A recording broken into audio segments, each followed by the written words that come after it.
members of other Ambedkarite associations across the Middle East, fellow Ambedkarites all over the world. Let me felicitate you on the occasion of the 129th birth anniversary of Dr. Ambedkar and applaud your initiative of celebrating the Jayanti responsibly online this year. This shows your dedication and commitment to Dr. Ambedkar's values and principles and your solidarity towards your nation and community, which is indeed worthy of praise. It is a great pleasure for me to share my thoughts with you.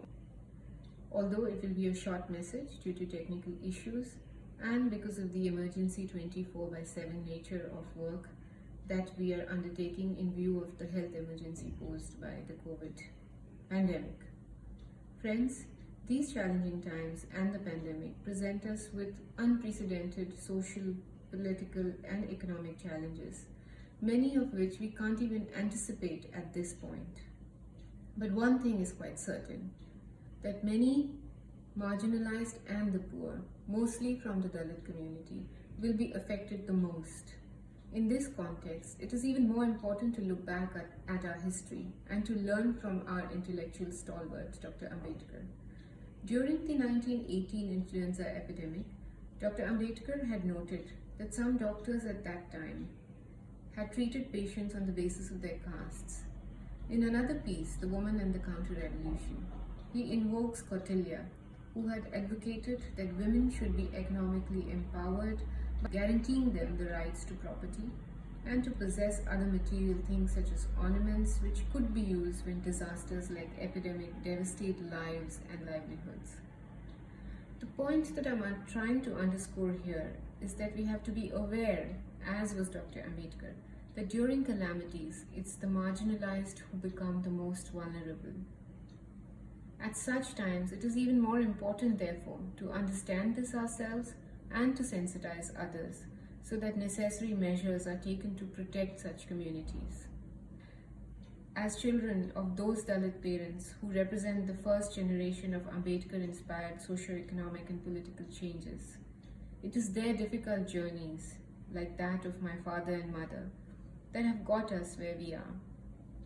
Friends, as an Indian diplomat, I'm extremely fortunate and feel proud to have the opportunity to represent my country and its culture and values to the world.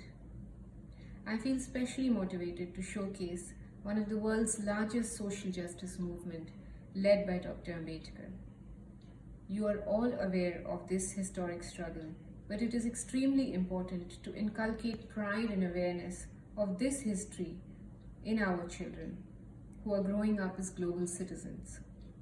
This is what motivated me to recently pen down a children's book on the early life of Dr. Ambedkar in order to bring Dr. Ambedkar closer to our children, to instill in them the values of social justice, equality and fraternity, to yet let their young minds not be fettered with doubts or shame about caste, but to fill them up with pride for the heroic struggle waged for the values which Dr. Ambedkar stood for.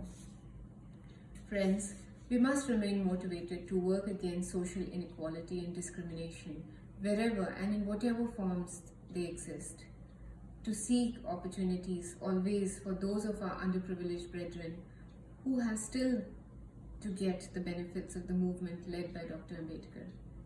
We must continue to struggle for social equality by understanding and promoting Dr. Ambedkar's ideals to the global community as one of India's greatest national heroes. Because, as Dr. Ambedkar famously said, and I quote, "We are Indians firstly and lastly," unquote. Jai Bhim, Jai Bharat.